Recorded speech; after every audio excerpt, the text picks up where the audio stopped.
treat per tradition. Performing the Danbury Westerners theme song tonight is Dave King. Yeah! All right. Danbury Westerners 2019. We're going to have a great year this year, right? Yeah! All right. So I think you know the words to this song. You've heard it a few times. And hopefully I will remember the words to this song. We'll see how it goes. Okay, here we go. Down at the park, it's time to turn on the lights because the Danbury Westerners are playing tonight. They'll be hitting home runs and they'll be swinging the bat. It's a night of excitement and family fun. Westy helps everybody cheer on the team as the crowd snacks some popcorn and delicious ice cream. On a warm summer night, you know it's always a treat. Westerners baseball simply can't up and beat. Everybody knows the score. The fans are screaming out for more. Excitement builds on through the night. This victory soon in sight. The runner advances as he heads for home plate. Rounding the bases, there will be no debate. When the last run is in, the fans will proclaim the Danbury Westerners have won the game.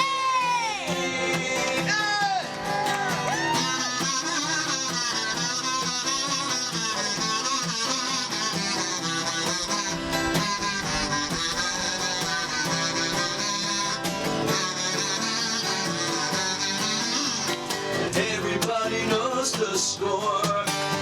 The fans are screaming out for more. Excitement builds on through the night as victory is soon in sight. The runner advances as he heads for home plate. Rounding the bases, there will be no debate. When the last run is in, the fans will proclaim the Danbury Westerners have won.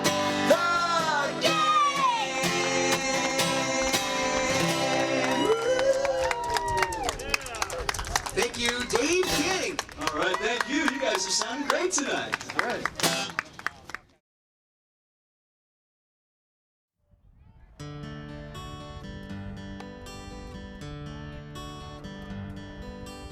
I'm Eli Oliphant. I go to Fairfield University. I'm a pitcher.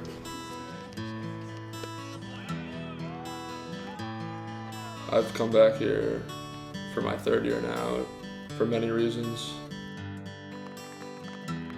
Host family, the people that work at the park. People don't know how much these people care about the team and for the players. And I feel like people take that for granted sometimes. Yeah, so this has basically been my second home for 3 years. The Danbury Westerners are a nonprofit 501c3 corporation staffed entirely by volunteers. What can we get for you? In 2009, my son was a bat boy, and we discovered the Westerners, and I made it my mission to figure out a way to feed these boys. I get up around like 8:39. I'll go to grocery stores, see who will donate what, who will give me whatever for the boys, and then I'll make the menu up from that.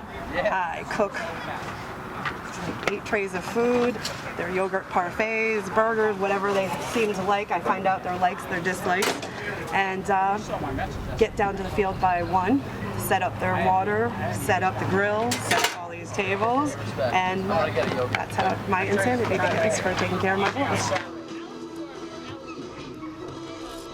So I was invited to go to a fundraising event at Two Steps downtown.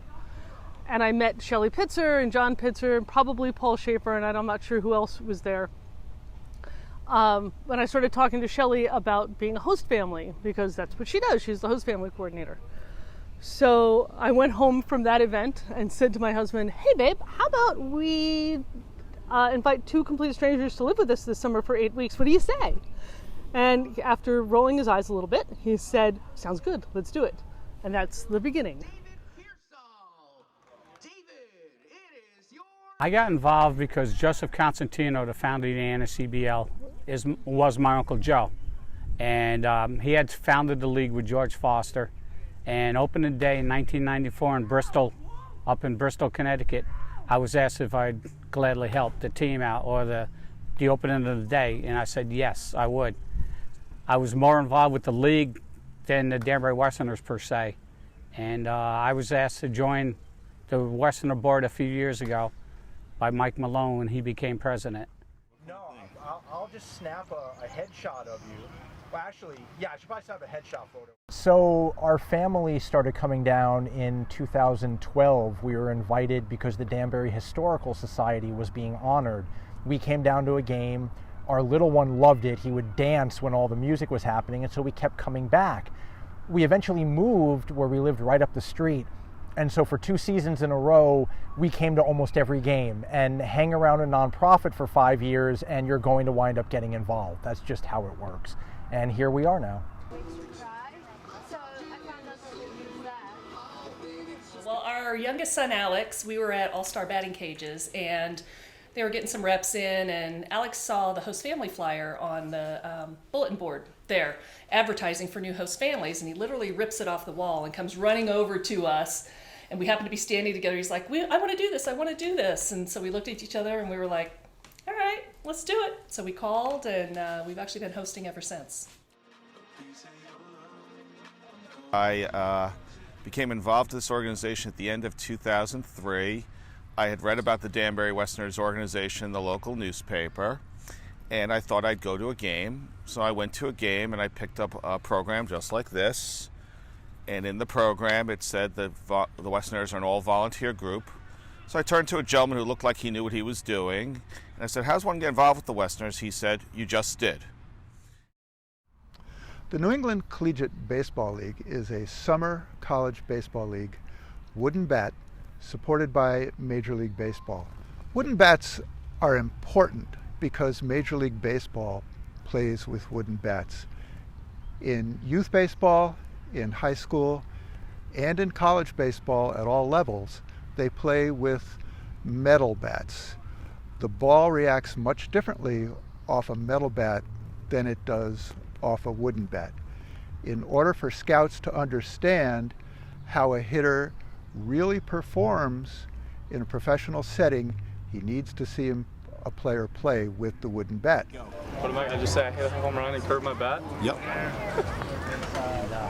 It's great to see wooden bat baseball, and we've had 22 players make it to the major leagues now, including this year with Adam Ottavito and Mike Ford, and we're very proud of that. That's also important in terms of pitchers, because with metal bats, pitchers tend to pitch away, away, away, because even balls hit off the handle of a metal bat tend to come back pretty quickly. With wooden bats, pitchers can move pitches around, begin to learn to pitch out inside, begin to nibble at the strike zone. Yesterday I made a mistake with one of my pitches that I really wish I could take back. It was a 2-strike pitch. I didn't get it where I wanted it, and it ended up hurting me. I ended up giving 2 runs up in the inning. And before this summer, I'd be really down about it. You know, it'd really negatively affect me. But, you know, with the stuff I've learned mentally, a lot of mental preparation and difference, and, you know, JP and Pat and even Ratch, you know, handling me and making sure I'm in a good mental state, I was able to get over it. And he told me today, just keep doing what you're doing. You know, you're throwing well, just keep putting balls in the strike zone and making people hit. So it's very important from a professional level to see players perform with wooden bats, if at all possible.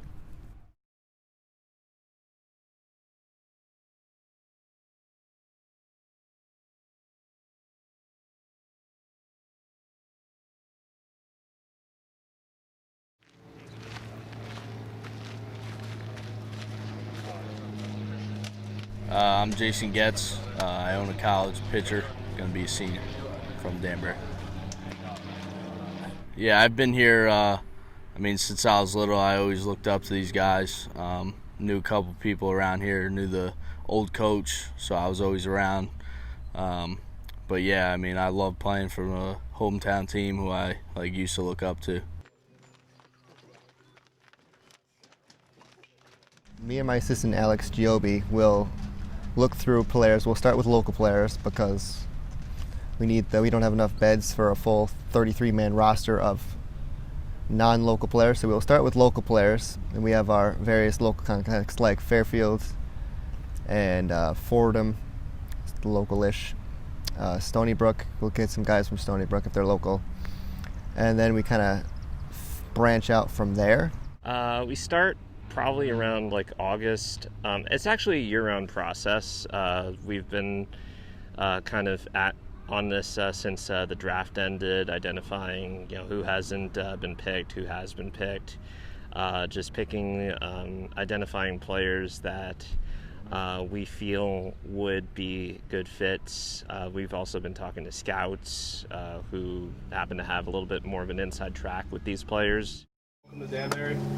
My name is Josh Perro. I'll be your head coach this summer alongside. I believe that it's a true time of development. It's the first time kids are going to get acclimated to a long season. They start and they play fall ball where they'll probably get 20, 30 games in. And then they'll play their season where they'll get 50, 60 games in. Then they come to us for 44.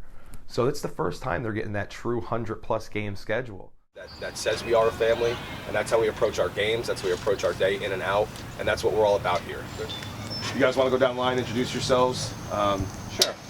John Constantino. I'm here to assist everybody at night, the umpires, players, coaches, blah, blah, blah, trainers. I'm here, and I'm one of the last guys to turn the lights out at night, so I'm here. If you need anything, give me a shout. Thank you.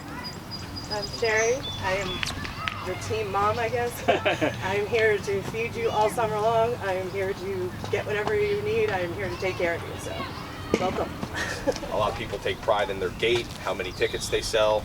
A lot of people take pride in whatever big name school is at their team at the time. That's not what we do here. We take pride in the individuals that wear our uniform and the folks that make that possible. So first things first, if you ever disrespect anybody in this organization, be it a board member, a community member, a teammate, a coach, that's your quickest way to get the hell out of here. And I'm going to be completely transparent with you. We can have disagreements about a lot of things. One thing we'll never agree on is if you disrespect anybody in our organization. So that is your quick ticket home if you guys ever want to piss me off. Awesome. Pitch smart and pitch count. I don't know if you guys have looked into the league. This year we're doing pitch smart, which means if you're a pitcher and you go and you rattle off your number of pitches in that day, you will be shut down and inactivated for the league for a certain amount of time, depending on how. It's a really imperative thing for any summer baseball coach to, one, realize that, recognize it, meet them where they're at, and understand that their legs are tired, their arms might be a little sore, they might be a little banged up, bruised up. So making sure you have a good rotation, you're never really overdoing it with the guys or playing them too much if they're beaten down or beat up or anything. Put you in a bad spot with your arm, or put you in a bad spot for school ball. You are the Danbury Westerners this summer. However, you're on lease from whatever university you're from, and we take a lot of pride in sending you back better than you came here.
Day, just get out, put some work, get a quick feel for the organization, quick feel for the field. We got a little bit to know about you guys, and still a lot to learn. We don't do, this is not one of those situations this summer where you're going to have offensive, defensive signs that you have to remember and all that stuff. It's summer baseball, okay? We'll bunt, we'll steal, we'll hit and run, okay? We'll steal trap, and we'll do that often. We'll do it. We're here to win and to develop and to get better and to represent this community as best we possibly can. So your selfish motivations are great. That's why you ended up getting here. It's awesome. I just don't care for it. I ask you guys to be committed today for the rest of the summer. If you can't make that commitment, please let myself or a coach or the GM know. Can't have you.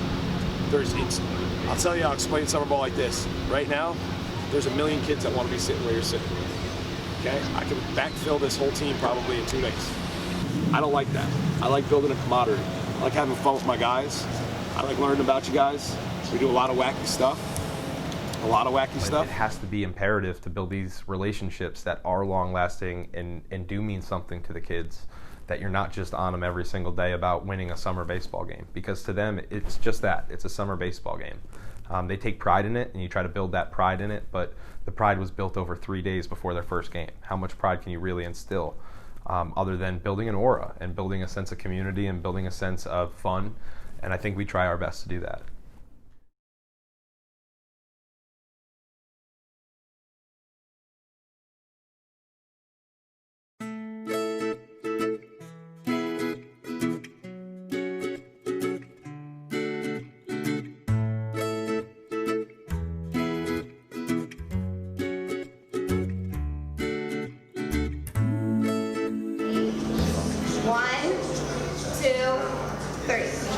I'm Eli Oliphant. We are the Danbury Westerners, and thank you for visiting our page. Please support us by donating to our program. You can donate by clicking on the link below. We receive a receipt by email. If you cannot donate, you can help us by sharing the link. No.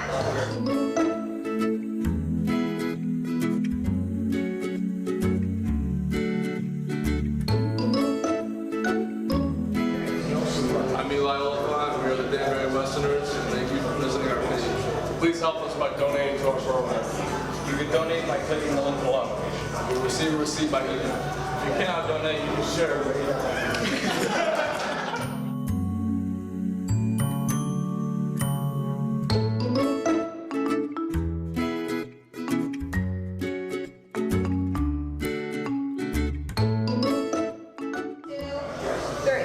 I'm Eli Oliphant, and we are the Danbury Westerners, and thank you for visiting our page. Please help us by donating to our program. You can donate by clicking the link below. You'll receive a receipt by email. If you cannot donate, you can help us by sharing the page. Perfect. Yeah. With that being said, again, I don't want to take too much of your guys' time, but this is a great opportunity for these young men, and I cannot thank you enough for granting them this opportunity. I cannot tell you guys how much it means to them, because they don't even understand it yet. It's 3-4 years from now when you're going to get their phone call, when they're playing minor league baseball and they're kicking around buses. It's going to be 5, 6, 7 years from now when they get married and you get invited. It's going to be 10 years from now when they ask you about your life, your job, your profession, and they want some experience. You are much more than a host parent to them. You essentially become their parents. So I can't tell you enough what it means to them, and they really can't tell you yet because they don't know. Echo Josh's words. I've been involved with this organization since the fall of 2003, and it means an awful lot to me. My family here, we've hosted since day one. We've had about 30 young men come to our house throughout the year. So the host families here, thank you. It's a great experience. I wouldn't have traded for anything here. To the players, first of all, thank you also for coming out here and spending your summer in Danbury. Some of you have shorter commutes, some of you have pretty long commutes, but we're glad you're all here. And by the way, there's one last thing I want to say. I really want to win. Okay? We've never won the championship. I really want to get a championship. So do your best, please, please, and get us those rings. Thanks a lot. No pressure.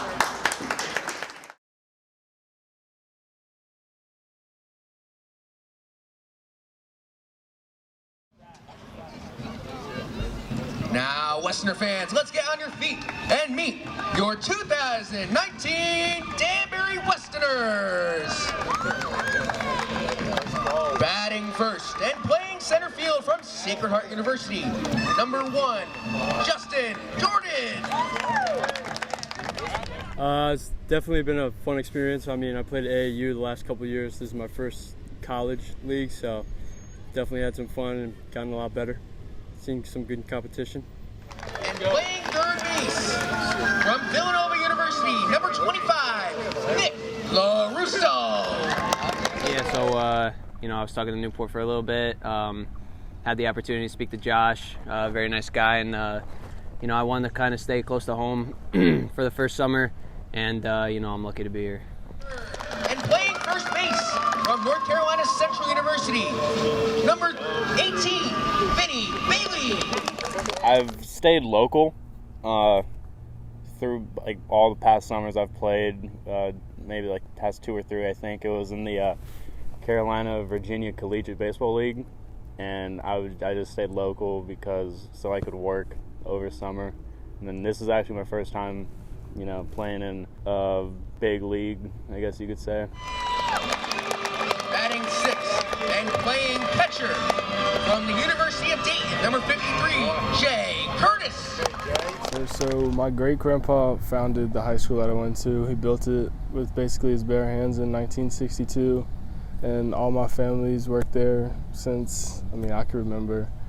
But my great-grandpa, he started it. My grandpa took over the head coaching job in 1968, and he's become like the most winningest coach and active in high school football history.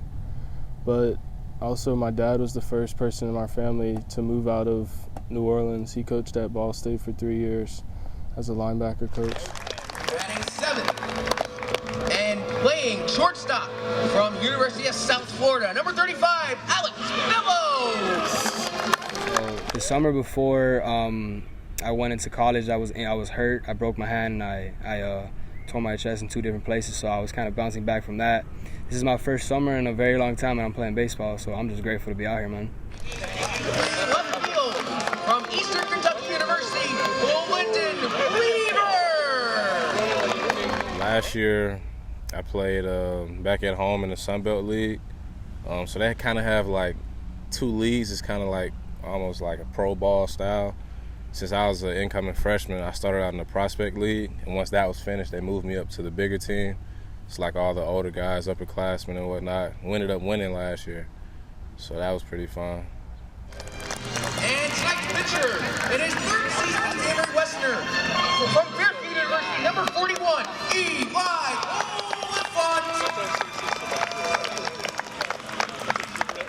Oliphant. Being here for my 3rd year now, I get to see how a team develops, and I think this team is developed together, like way better than any other team.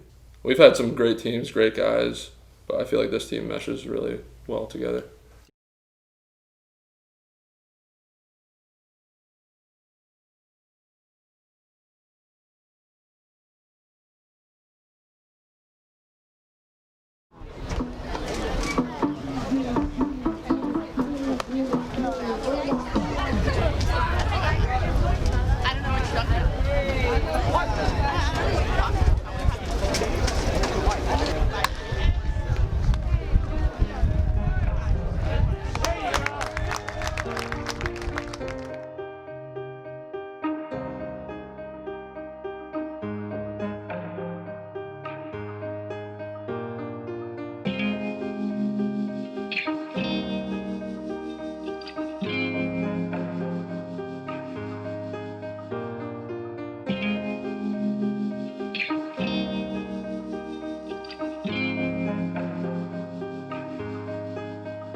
broadcasted a lot of Westerners games, but I'd never seen anything like this.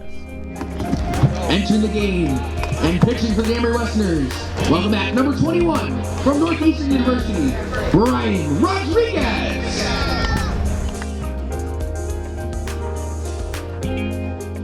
He's a second-year returning player, so he was prepared to handle this situation.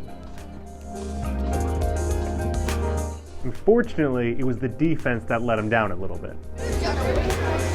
First, the substitute left fielder, Matt Zaffino, let a ball go by, which put a runner right in scoring position.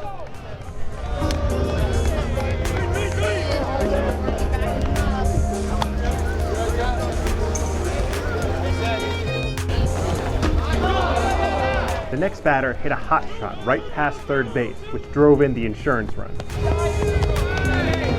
Make some noise. Let's hear it. Let's try to get these boys a win for your Danbury Westerners. Let's go, Westerners! Let's go, Westerners! Let's go! With one out, Jay Curtis was able to work a walk. The shortstop, number 35, Alex Bello. He was then able to move to second on a base hit by Alex Bello. And who else could come to the plate but Matt Zaffino?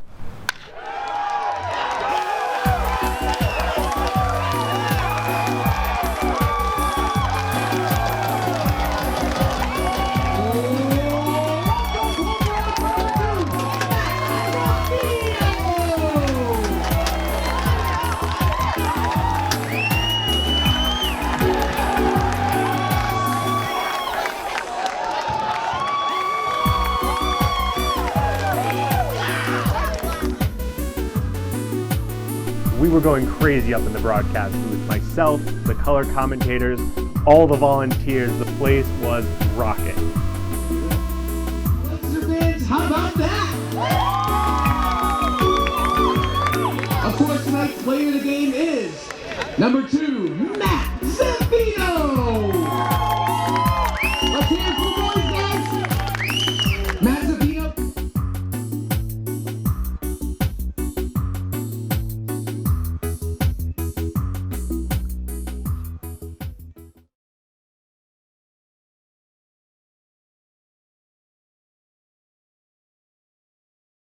The Westerners give young men the opportunity to develop not just as baseball players, but also as members of the community by participating in programs such as Eager Readers Achieve. That's a program that emphasizes the importance of reading to young people and takes place in area schools and libraries. Our players are active participants. Remember, our players are college students, and many of them are actually quite good students. So it comes right from the heart, them telling children how important it is to develop good reading habits. Sonny came up with this scheme to see who could give the most cards to which kid, and this kid was in front of me, was like, hey, you want one? You want another one? Here's another one, and another one, and another one, and another one, until he just had every single baseball card that was in my hand. Yeah, and now you said it, now you said it.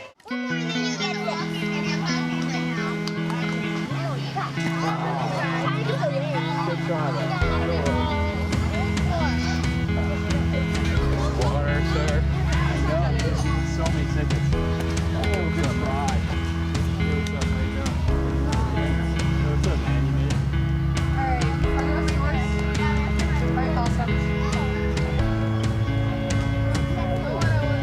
No, yeah, I love kids. It's fun. And they dunked me a couple times, so. Oh, I missed it. Yeah, they got me good, but it was fun. Awesome. I bring them breakfast when they do the clinics so they don't starve to death throughout the day.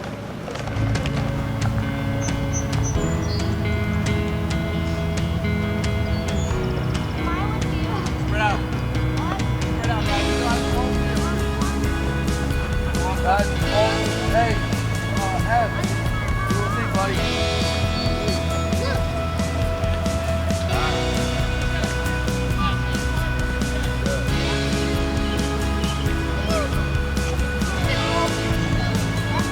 Ah.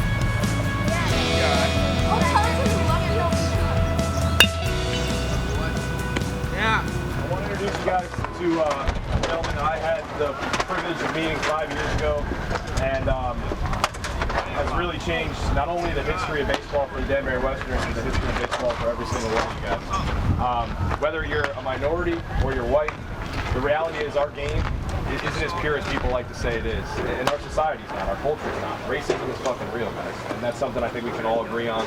It's something that we all have to admit and come to grips with. And for those who barnstormed around America and had the opportunity to represent not only their entire culture, but the game of baseball the right way, is an honor and a privilege. And some of those are still around us. One of those legends is Gil Black. He's played with guys like Satchel Paige. He's played against guys that, we talk about and we honor. But I'm going to let him, without further ado, kind of give you a little introduction and what he's all about, all that good stuff. That was good. Thanks a lot, bro. But when the Braves signed me, they sent me to West Palm Beach. They sent me to West Palm Beach, Florida, although I had a contract for that, and it was racist. I got cut from the team the first week, and the manager said he was tired of running around trying to find some place for me to eat, trying to find some place for me to sleep. He didn't, they didn't have all the resources. This particular day, well, we had a great outfielder called Vertus Drake from Cuba. Could have played on any major league team. Anyway, for some reason, I'm taking his place out there this day. And the sheriff in Biloxi, Mississippi, Sheriff Carl moves out onto the field, stops the ball game. The sheriff gets out the car, walks past the pitcher, past the shortstop, walks out to center field. Well, you see my complexion. Today they got these beautiful fields with these beautiful bright lights. They didn't know whether I was black or white. And the sheriff comes out and he looks me up and down, shakes his head, gets in the car and drives off. And what happened, somebody called the sheriff's department up and told them there was a white boy playing with black boys, and that was illegal. Anyway, I wish you guys good luck. Thank you. Thanks very much. If you want to talk to me at any time. I sometimes help pitchers, because I'm basically a pitcher. And if you need my help sometime, Josh will tell me, or you can ask me. We're so proud to have him here. Tonight's his night. So when he goes out there and he throws out the first pitch and he's out there, I want you guys to make sure that you guys are locked in. Ex-former professional ball player, Gil Black.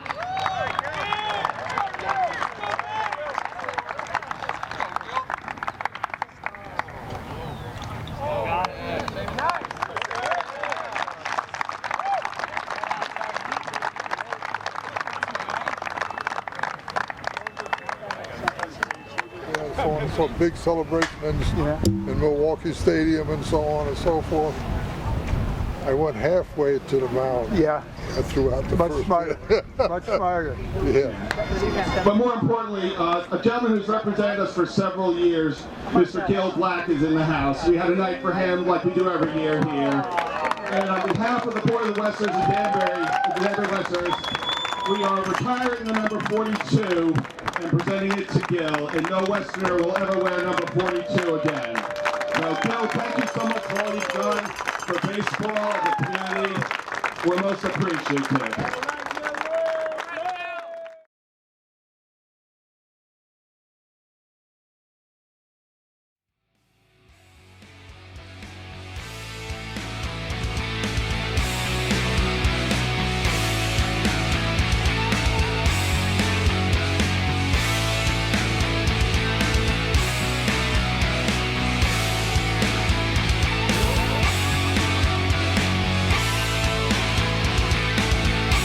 I mean, in my opinion, if everybody's getting better, then we're just gonna be winning ball games.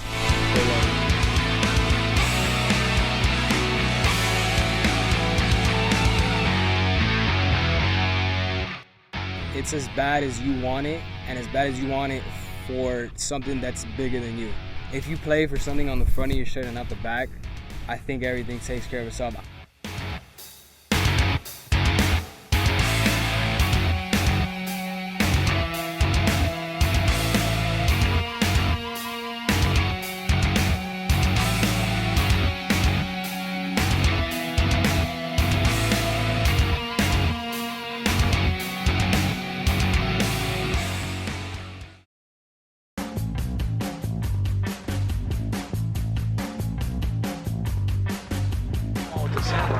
got it in New Hampshire. I don't know, like maybe $25, $30 for nunchucks and samurai sword.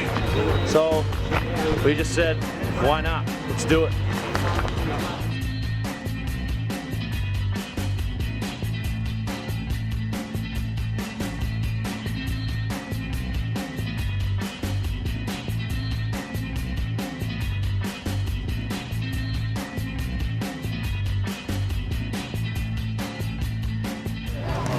Every home run, they whip out the sword, so this is a great tradition.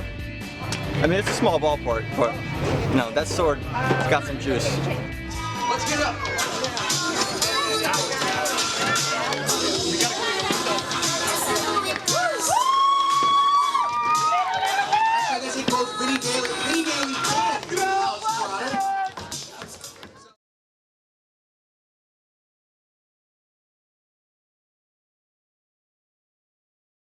The biggest single challenge of any summer college baseball league team is money.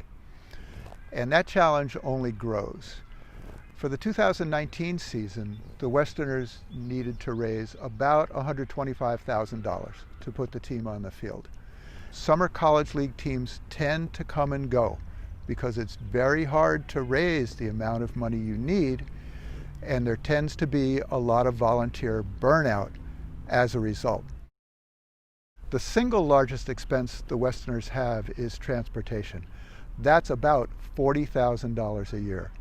And it's unavoidable because the league is 13 teams spread out over all 6 New England states, and we have no choice but to go on those road trips, as do the other teams. When they come here, they face similar challenges. All right, a road trip. Martha? Yeah, we'll go through Martha's Vineyard bad trip first. For me, it's a lot different. Back at my school, like, we fly everywhere. First, we take a small taxi boat, which half the team has to stand up on. It's a little sketchy. Pharaoh, grab onto me, buddy. But I mean, we all bond and enjoy it while we're on it. Yesterday was my first time ever being on a boat. Pharaoh! I was up in the cabin with the captain the whole time. I'm nervous, I'm scared. We're keeping energy, spirits are high. I love my mom, I wish she was here with me. I like boats, so I thought it was pretty cool. And then drive home, usually sleeping. Get back to Danbury at 4, and then last time I got home at 4:45 in the morning. Didn't go to bed till 5:30ish after I showered. That's the time where you get to really know who you're on the team with. You know, you get to know these other guys that you're with. And even last night on the bus ride home, 4-hour bus ride home, I talked to my buddy the whole ride home.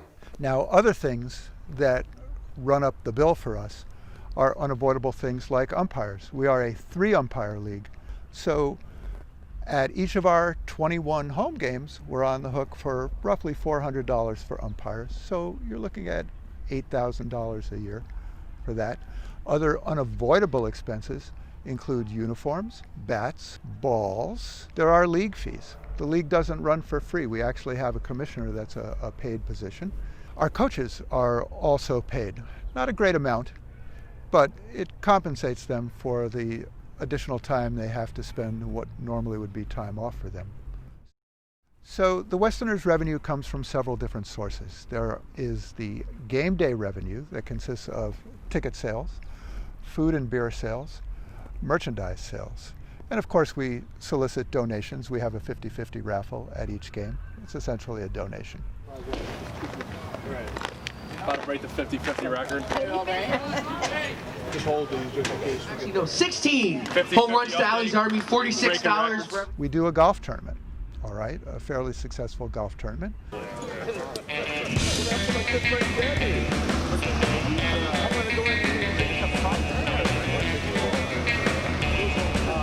I got the farthest drive.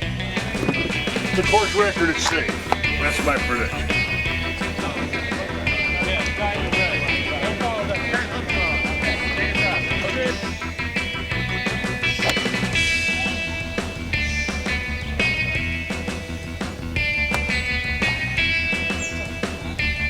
I'm showcasing the big league power. You're gonna hit it right to all fields. There we go.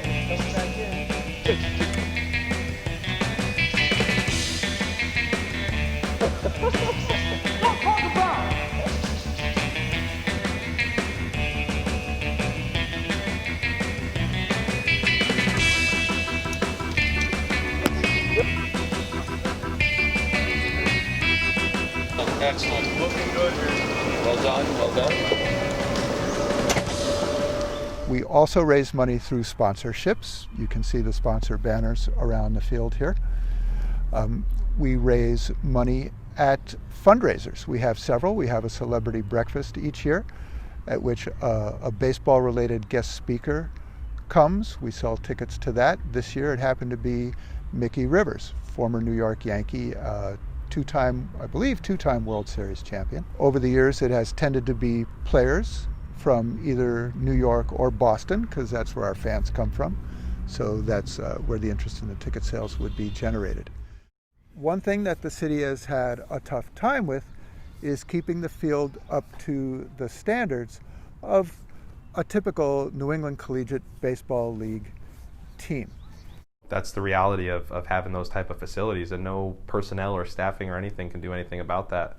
My opinion only, but I believe that if we did not have a team in the NECBL and we were to apply for a franchise today with this as our proposed field, we would not get the team. We would be turned down because our field is not up to the standard that the league expects. It is a fact that on this field that there are more than the fair share of bad hops.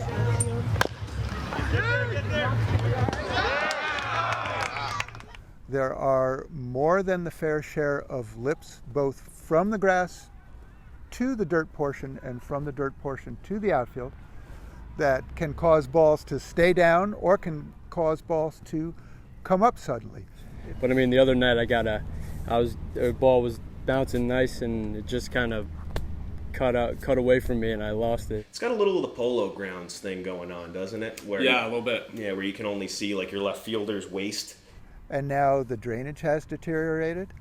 We were fortunate this year that when rains came, they didn't come at the wrong time. Everybody coming in here told me that the field was just the field. Everything I heard about was the field. So I got here and I was like, yeah, it feels just like home, you know? It feels like I'm back in Hialeah. There's 14 different nets behind home plate. There's, fencing that's curled up, right field floods. There's lips all over the infield. You have to run downhill past second base. That's not fair for professional baseball players, and that's not what the city of Danbury is. Mr. Mayor, tell us, what does it mean to Danbury to have the Westerners in town for the summer? Well, every year there's always this excitement down at Rogers Park. We've got great events that are happening in conjunction with the games, but more importantly, it's about seeing some real great baseball. This is a purist game that you see out here, Wooden Bat League. Some of the best players in the country are here, and many of these folks will graduate and move on into the major leagues eventually. So it's an opportunity to see people when they're just getting started in their careers. It's tough to get a really good pitcher to Danbury because college coaches know that our right field fence is less than 300 feet, and they know that our infield is less than adequate. So why are they going to send us an infielder, or why are they going to send us a pitcher? Do not park outside of right field if you're watching this. Your car will get smashed. Right. That's why they've been around for 25 years and haven't seen a championship. And the city has come up with a plan to do a major renovation here at Westerners Field that will include improved drainage, leveling, and we hope that will get done in this off-season, so we actually will have a much better playing surface for the 2020 season.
like the best. Like, you just might be my model for Taco Tuesday night. I'm just gonna make a big poster size. I mean, honestly, we got these in school and I didn't break them out until almost halfway down the season. My other ones just kind of got wasted and everything in the bottom. They have no grip, so I had no choice but to wear these, and I've just been stunning in them ever since. I mean, I think they give me an extra like speed boost, something maybe like a +2 in speed. I don't know, maybe. Look at this shit. Look at this right here. That's nuts. Okay? This little guy, okay, he's the guy you think this is your bunter. This is your low base just to get on RBI guy. This guy can hit. He can pound this thing up over the fence. Strong. Love this guy.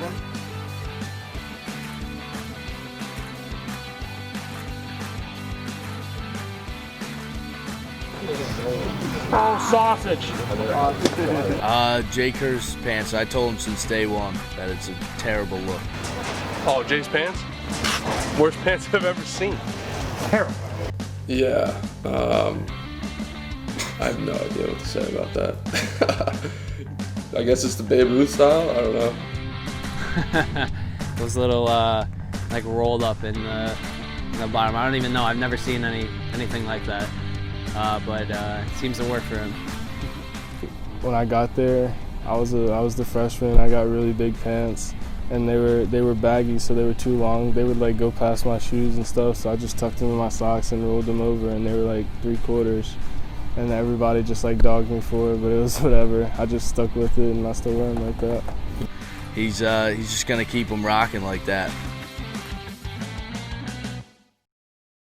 Oh, I love them. They're all fun to be around. I wish, to be honest, I could play with them all at the same school or something, but of course you can't. But I love being around them.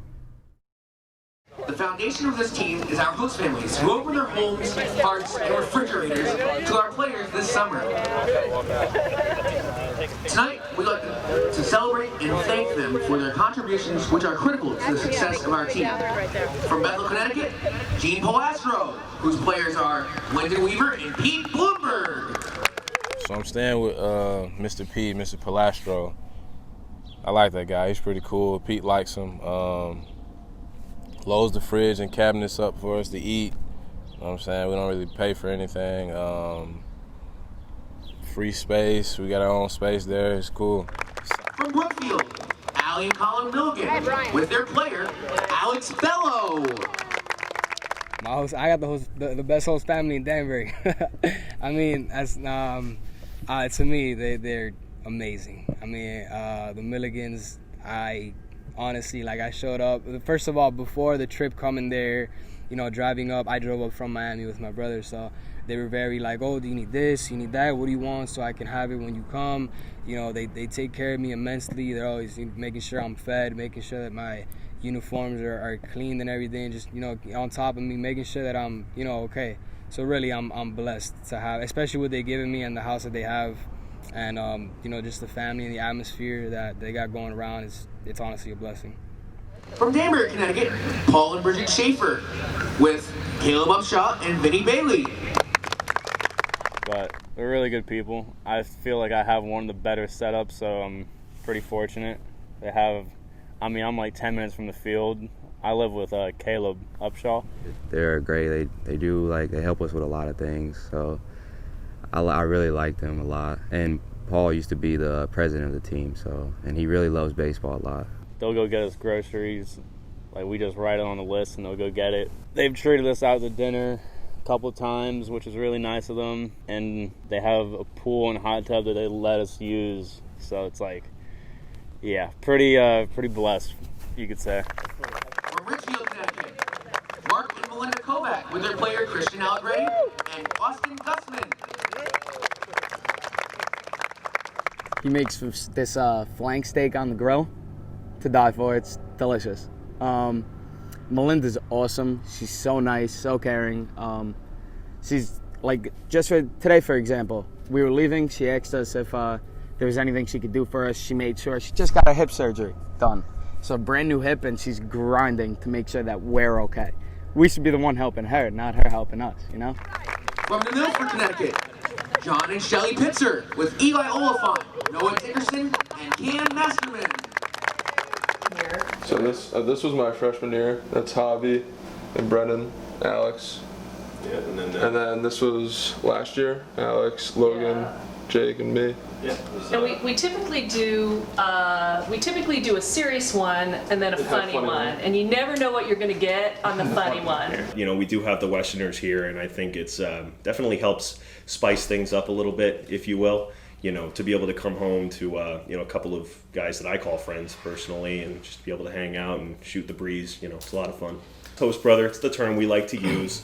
You know, breeds familiarity, I suppose. I think it's great personally. We've been doing this since I was 11, and he was a heck of a lot younger than me.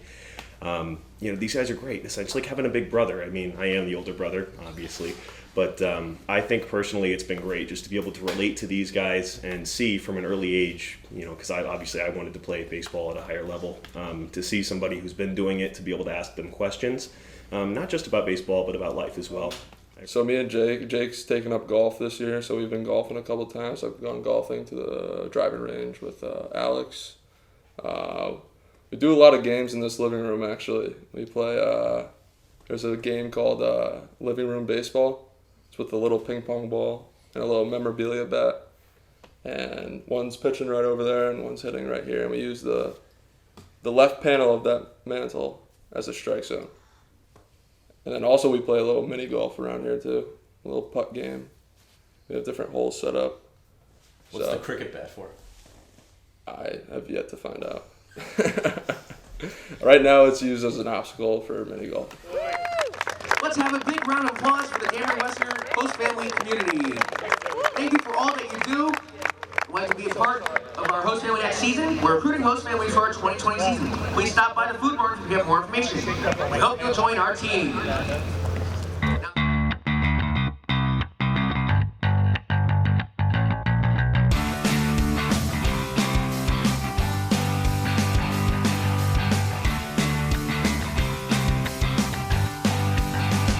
Remember, you can't spell elite without Eli.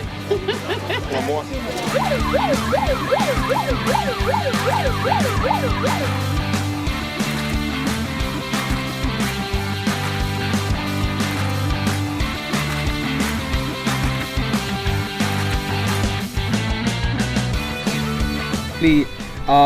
I ripped this in a game. This is what I'm talking about. We got great teammates. I ripped this in a game right after the game. Jay, our center fielder, his father came up to me and he said, "Hey, just give me your pants." And I said, "What do you mean?" He's like, "Yeah, I'm gonna sew it all. Go ahead and I'll clean it for you. Don't worry about it." I was like, "Hey, whatever, man. Thank you."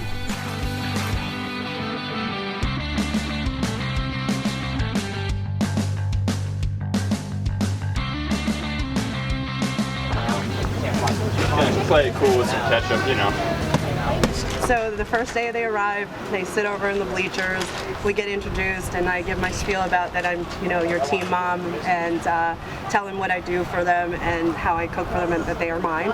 And everybody's, you know, shy, don't really know each other. They have the crappiest field in the world and they're kind of stunned as to what's going on here. But they are my boys of summer. They belong to me. They will be a part of my life whether they like it or not for the rest of their lives because they are mine.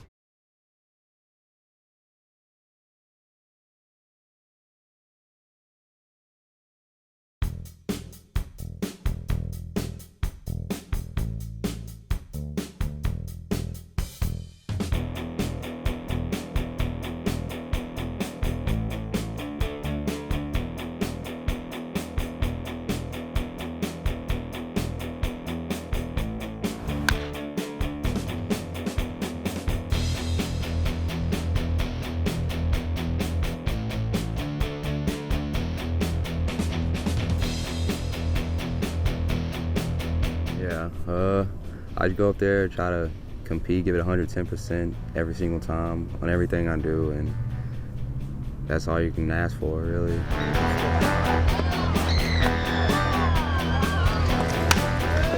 Sonny was our most consistent power hitter and just a huge personality. So I think that aspect of it, I really learned to, appreciate just, getting, just immersing myself in baseball every day, which is awesome. Kicking style. I would say probably the most likely pro prospect is Nick LaRussa.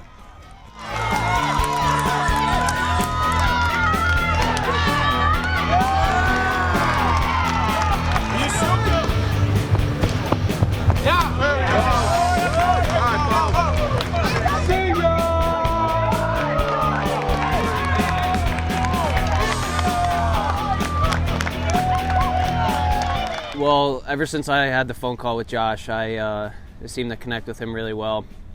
You know, as he always preaches, you know, wins and losses don't matter as much, but he really cares for us. He connects with us and cares about our development because he wants to see us all become the best baseball players possible.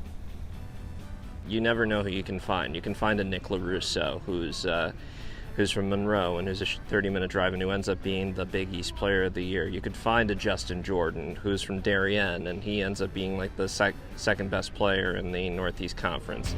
Go around, get out. Go around. Get it out. Get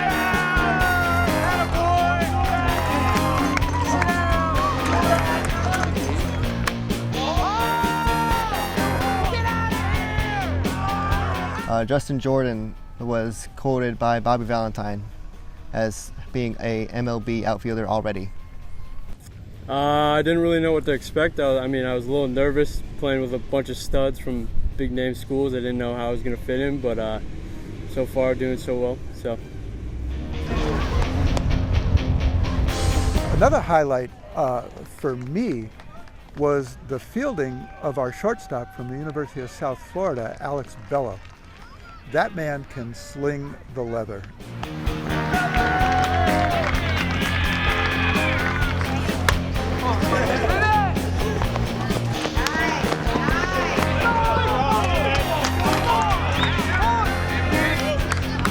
One kid that I like a lot is Bello, the shortstop. Great player. Not a big guy, but he's got a huge heart, man. He was listed as 5'8" on the roster. There's no way. You got to come out here and make sure that somebody remembers that you played that game as hard as you can on that field on that day. I think that's the most important thing to me. I could go 0 for and strike out 4 times, but if I strike out and he misses a baseball, I'm going to bust my ass first. And if I can, I'm going to get the second. And if I can't, I'm going to get the third. And if I get the opportunity, I'm coming home.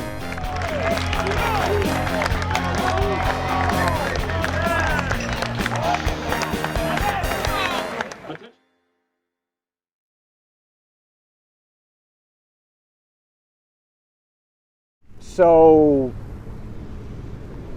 I don't eat meat. I don't partake in any animal products. So, I guess that makes me vegan, would be the term that's commonly used. And throughout my life, I've always done animal rescue, be it cats, dogs, feeding the animals that come through the yard, what have you. At the end of the day, it came down to the whole team. We were on a 6-game slide. Somebody broke the sword. Somebody tapped it on home plate or something, and the sword shattered. And we had to sacrifice something. So when the players decided that a chicken in the dugout might be a good idea at one of the games. Rally chicken! This chicken hates us. I was wary about it. It was a team vote. We had a meeting before on what type of animal we should get. Came down to a lobster and a chicken. And the chicken was definitely number one, but it was going to be hard to come by. There's one of the baseball films, I can't remember if I guess it's Major League, where they decide they're going to sacrifice a chicken to get the hex off of one of the players' gloves. You will be the reason we win. I hope you know that. You solely make the chicken. Did we bring some onions? We got it. On the bus? Well, it appears the team decided that they were going to do the same thing. So I drove down 45 minutes to a slaughterhouse, rescued a little chicken. Our intentions weren't the best on why we got the chicken. Fire up the grill! We got you, dude. He's chilling. Now, the amazing thing, of course, here, intent, action. They drove to Bridgeport and got the chicken from a slaughterhouse. So they essentially saved the chicken's life with the intent of maybe going through with then killing it. Oh, I don't even want to say it. He messes with us, we lose. No. Well, the kibosh got put on that at the beginning of the game. I'll take him. You want to take him? Take him to a good Yeah. I'll take care of him. I can get him to a good safe place, or if we need to bring him back for another game, we can do that. That's probably what they're going to end up wanting to do. I had a friend who was willing to take the chicken. But it was a doubleheader, and the chicken was not bringing them luck. And the chicken in the dugout in a box, from what I understand, was getting harassed. What's up, little homie? Hey, don't peck at me though, bro. So, as the bird's getting harassed and the game's going on, and they've lost the first game, they're losing the second game, it seemed like a good idea to go take the chicken out of the dugout and prevent it from a pretty horrific experience. And we really got to know a couple of the guys' personalities on how they strongly feel about animals. It's in my nature to protect any creature that I can. I guess you could call me a failed Buddhist because I have an angry streak, as was on display about the chicken. There were some words. I told them I was going to quit, first and foremost, and then I had a discussion with them that, for every action that they do, what they did to that chicken, they prolonged the evil in its life, and I wasn't happy with them. And I told them, what I do is I do out of the goodness of my heart, and, what you were doing was completely wrong, and I almost quit. They were very upset, so they almost lost it. But I still believe in the sanctity of life. Oh, they did. That night I threw everything out. That night they did not get fed. They didn't get fed.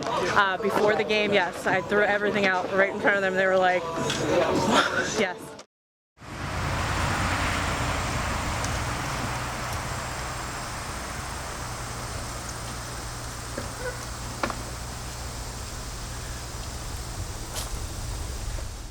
And at the end of the day, Mark and I, we talked, we got over it. He got us a samurai sword. The day after the chicken incident, which is a great chapter title, I found a place locally that sells swords. Mark also feels bad about how he reacted the other day too, but he presents the replacement sword to you guys. Use it well, please. Wow. Actually, where's the...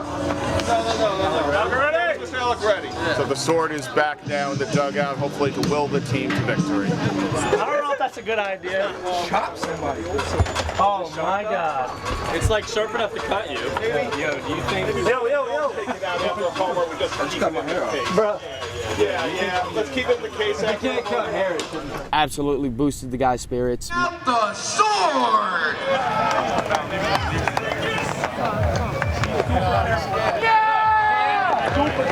Now back. Mark is class act to that. He's a great guy. And in that regard, it's why having that argument with them both sucked in some way, but also why I think we were able to find our way through it. Nobody wants an issue, and like I said before, everyone's here for you.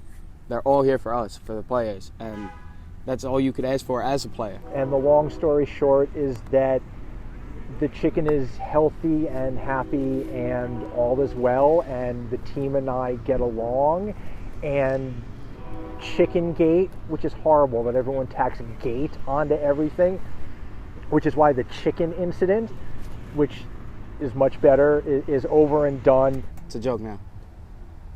Happy chicken, happy people. Although that being said, we can't help but poke fun at ourselves, but we do baseball cards of all of the players, and yes, I did a baseball card of the chicken. To loop it back around to all of the advertising and marketing and design that I do, there is a chicken baseball card. I have to think about what I need to do. We truly do get along, and more than that, which doesn't always happen in family, we all respect the fact that we're all trying to work as this quickly assembled machine and win. Yeah, they want to have fun, of course, but if you watch them on the field, they are competitors. And you guys are gelling better than any of the other teams that I've seen come in here. So, like, conserve the energy. You can do this. Work hard, play hard. Don't let the Westies get hot.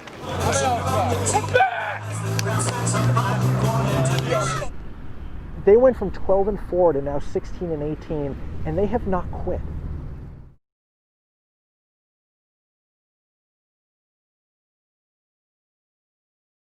You get a lot of questions, is that a minor league team? What do they do? And they're always surprised to hear that it's a bunch of, very high-tier Division I schools who send some of their best young talent to come compete against, 13 or 14 other teams in the league. That's the best baseball you can find around here. It's the highest level, highest amateur level. ball Yeah. you're going to get in this part of the state. I got an opportunity to coach in the Mets organization as a hitting coach, and I owe a lot of that opportunity to the Danbury Westerners. They put me in a good position to be able to grow as a coach. Like I said, I think the product really does speak for itself, and that's probably why I'm so confused as to why more people don't know about it. All you got to do is drive by. Game day actually starts as soon as we get our schedule, so February. And now we're looking for sponsors and honorees, and we're reaching into our community, letting people know that they could have a first pitch for their team. Like today, the Reading team lined up with our boys, letting those people know they could line up. And once we get sponsors and honorees and all that other stuff, we have a game day operations spreadsheet, which is 22, 25, 27 tabs long. A game day with the interns actually starts before game day. We have one intern who's in charge of writing the script. There is an actual script for the game that the PA announcer follows from beginning to end. Very little happens by accident or off the cuff. Do we have enough tables? Do we have enough chairs? Are they in the right places? Have they set up the tables and chairs for the ticket takers, the merchandise, that kind of thing? Who are we playing? Who's responsible for food? Who's the national anthem singer? Who's the sponsor? Who's the honoree? Who's the bat wrangler? Who's the special guest person? All of those things go into that giant spreadsheet. Hi, my name is Jonathan Pays. I'm a rising junior marketing major at the University of Connecticut, and this is my first year working for the Westerners as a marketing assistant. Jen's pick as the rising star amongst this year's interns. This year's interns, Jonathan Pays. 100% easy choice. About once every 4 games, I am responsible for all the in-game entertainment. And as it happens to be this year, I have 3 of the double headers, including today. As we kind of thought he was quiet and wasn't really going to do well, and maybe he wouldn't really fit in, and he is 100% the rising star. He is out of his shell. One! I didn't say go! He changes things as he goes. Thanks, Christian. And folks, I think I've made these contests too complex, too nuanced. So what we're going to do today is simple. Like when he's doing the dizzy bat race, and you're supposed to count to 10 and then tell them to go. And he gets to 7 and he goes, "You're not going fast enough." When I say go, you are going to run down to Melissa. It doesn't matter what I say. 8.5, 8 3/4. How's everyone doing today? Is everyone ready to cheer on the Westerners while they go on the field? Come on! Let's go and cheer on the Westerners! Let's go faster. He keeps keeping everybody honest. I said let's go and cheer on the Westerners. And they're up. And we got winner. He's really starting to loosen up and enjoy himself. I mean, obviously the mascot is about bringing joy to the kids. The kids who run up to Westy and hug, the kids who have seen Westy at multiple events who run up and hug. But for me, also beyond that, it's also about interacting with the adults who never expect to have a mascot interact with them.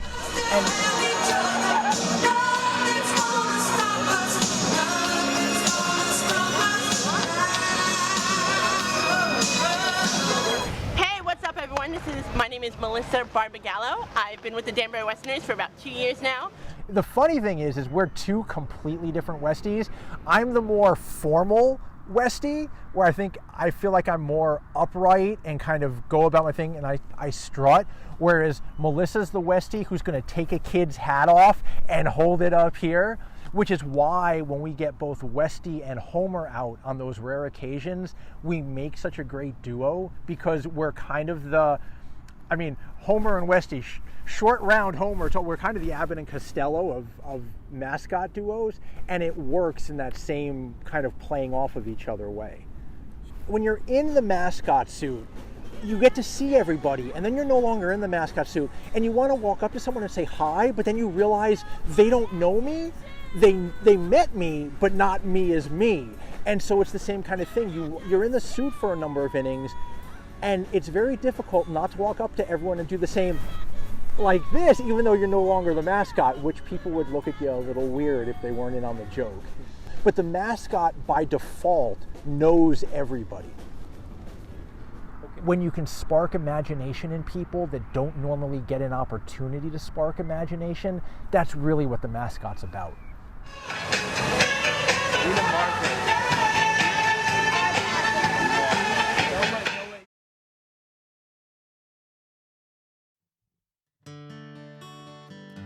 Allie's Army is a group that was started by friends of Allison Carballo. She is a director of fundraising, I believe that's her title, at Families and Children's Aid, and she's battling a rare but aggressive form of leukemia. Family and Children's Aid is the group that does these baseball clinics all around the area in league with the Major League Baseball alumni.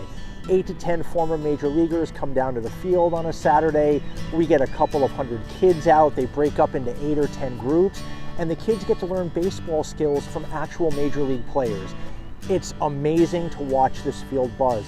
Allison is this wonderful ball of energy who drives all of these clinics all over the place. She comes down to the field, she sets up, she knows everyone in the community, which is why everyone is banded together to start Allie's Army and support her while she's in isolation down at Sloan Kettering in New York. So we were brainstorming around about how can we do this to raise awareness and get her some funds. And we were originally going to talk about maybe just having a night for her. And I came up with the suggestion, why don't we do something that's meaningful all season long? And I said, I'm willing to pledge a little bit of money for every home run the Westerners hit this year. And from that, the idea just took off. And Jen Morandi and Mark Morash and John Constantino have really run with this in terms of getting the banner out there, in terms of promoting it in our program. She has a husband, 2 kids who I believe are both under 6, who need rides, places, and childcare, and food, and shopping, and money. Yeah, well, please give her our love. We'll do. Thank you. Appreciate it.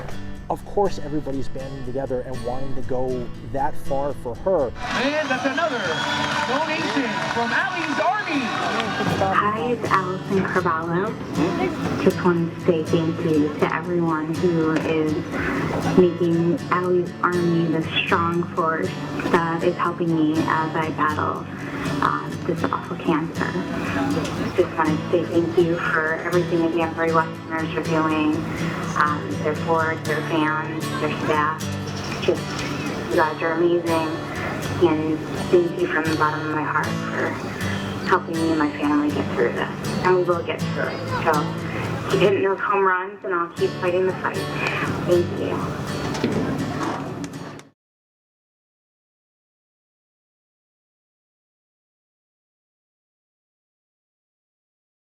Last day of the summer here in Danbury. We're gonna have fun tonight. It was a great summer. Just gonna see what happens tonight. Have fun with it. Yeah.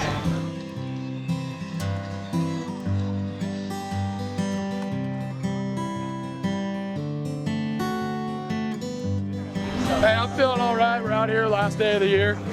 Eli Oliphant Day. Is it Eli started us? No, you're starting. What? And then Eli's playing everything. Oh, really? Yeah. Well, put me some bibs. I mean, let's be honest. I mean, I had a way better at bat than this kid. I think if anybody deserved a second shot, I should have got this one.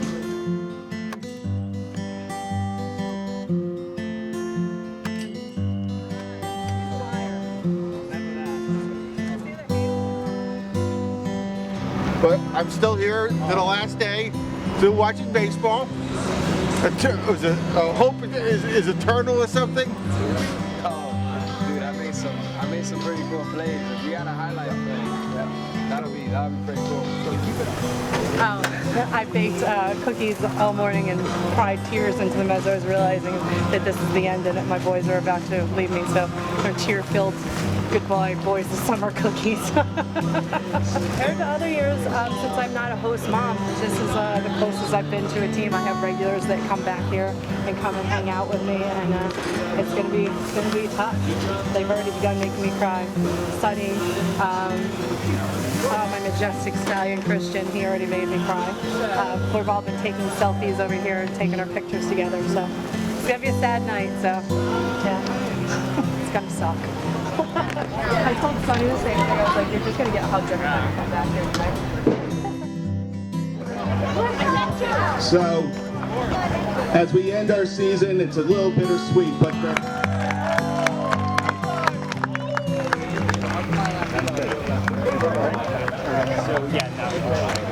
the shortstop from Fairfield University, number 41, Eli Oliphant.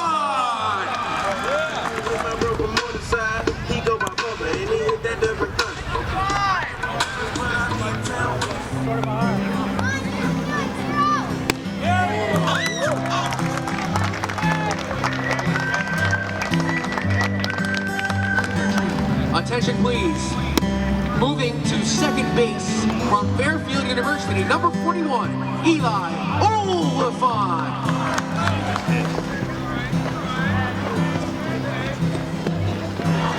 Yeah.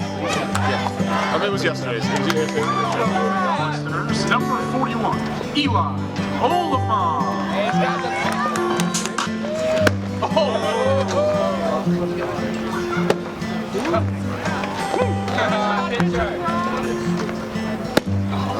Eli Oliphant. I love the shit you just picked up. Moving to right field, number 41, Eli Oliphant.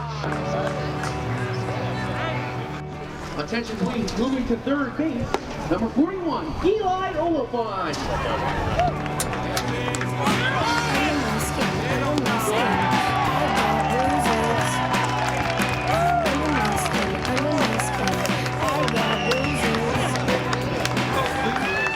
Now at third base, from Northeastern University, number 21, Brian Rodriguez.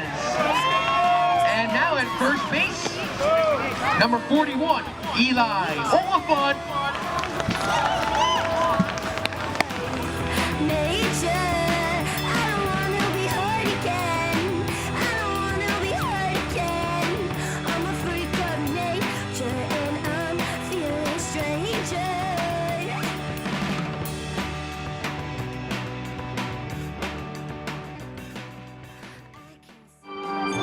If they don't win, it's a shame, cause it's 1, 2, 3 strikes, you're out at the whole ball game. Let's go, we're down 1. Let's go, come on, get out of here. Beer garden, how we doing? Ladies and gentlemen, Joseph Vale. Front stage. And the Sheen and I on the mic. Just got off. Hopping on the mic with Joe Bale real quick. Take it over. Ladies and gentlemen, now batting for your Westerners, number 41, Eli Oliphant. 9, move faster. 7, 6, 5, 4, 3, 2, 1, go.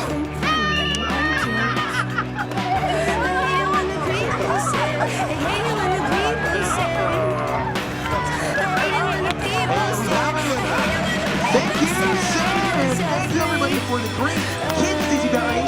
One more coming up about the 8th.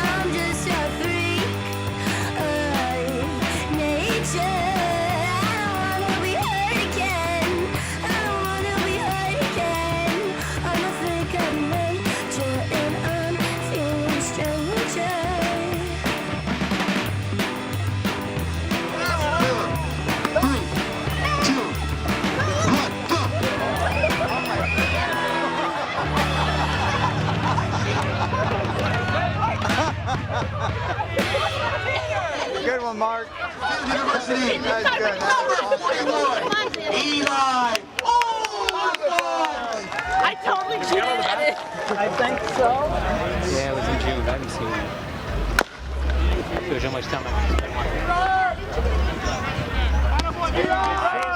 Wow. Back and everything. Holy cow. You sure you're a pitcher?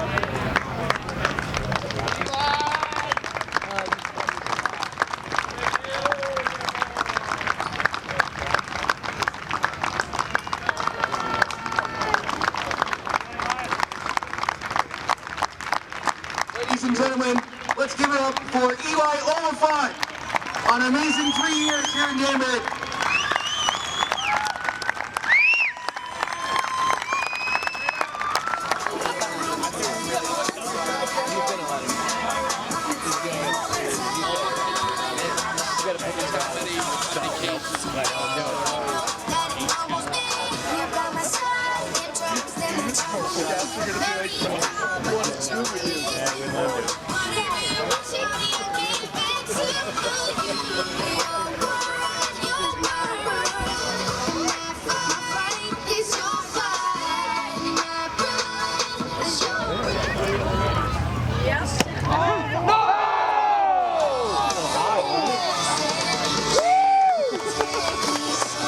Numbers 23.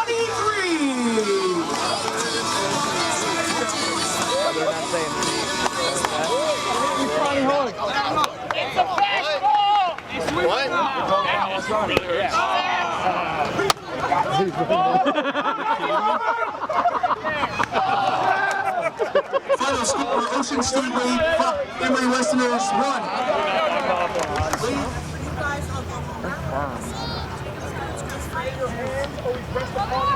Westerners on 3. 1, 2, 3. Westerners! Hell yeah. Let's go. Thanks, bro. Love your movie.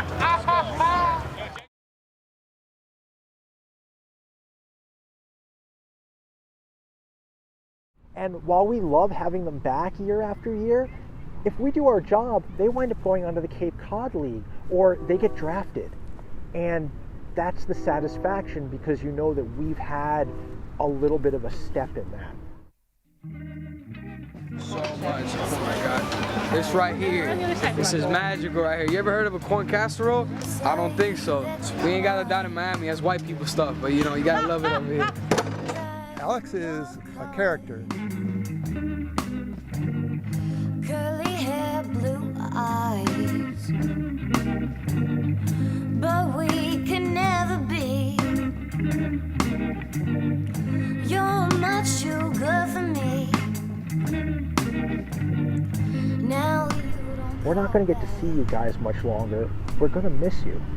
I hate alone at last. You're no good for the faint-hearted. Wish I had known when we started. Now I'm shaking in your apartment. Didn't know it was over when we parted. Sweet things you said to me. That's why the cow's sweet nothing. Then you took all I had. It's so hard being put in You know, the I've felt that way about other teams in other years, but there's something that went on this season, ups and downs, good times, arguments, that there's a bond that is very different and very special. It's why you only love me when it's late. You're no good for the faint-hearted. Wish I'd known when we. It's not baseball. It's the moments. It's really the seconds that I'll never forget and the people that made those special. Didn't know it was over when we parted. What if I never That's a wrap. said the things I did? Could we still be laying together? You know what they say, two birds of a feather. was a lot of crying for me this year, yes. They gave me a bat. Where's my bat? They autographed the bat for me. Like, that made me cry a lot, so there was a lot of crying. That's a first. These guys were awesome. I can't say enough about my 2019 Boys of Summer. They were the shit. You're gonna have to edit anyway, so. Hey, I came here right after. This is Alex Bayo from the Danbury Westerners, signing off for the last time in 2019. God bless you.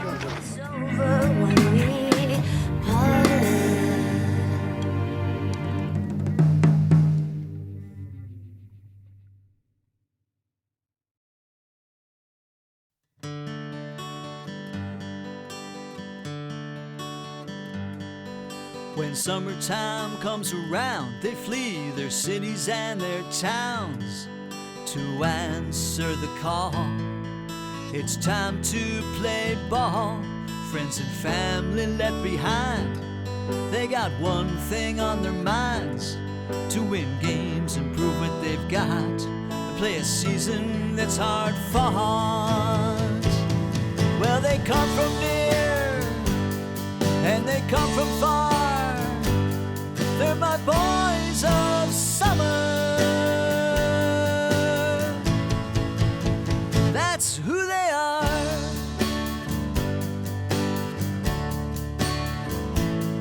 After playing a game or two, the players begin to gel, and they start to become a team that plays very well.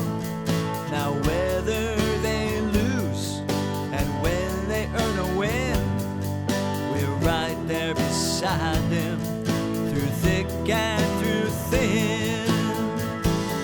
As the summer moves along, we get to know each one by name. They become just like our family with each and every game. Well, they come from near and they come from far. They're my boys of summer. That's who they are.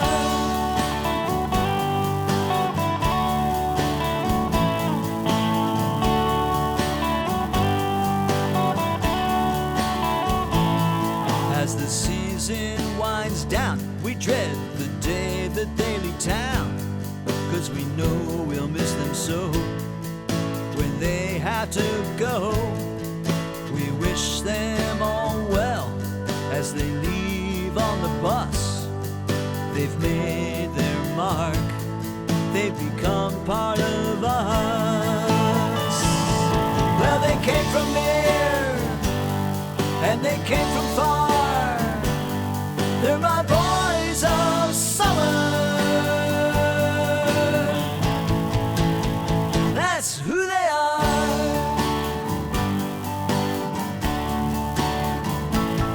Well, they come from near and they come from far. They're my boys of summer. That's who they are. My boys of summer. My boys of summer.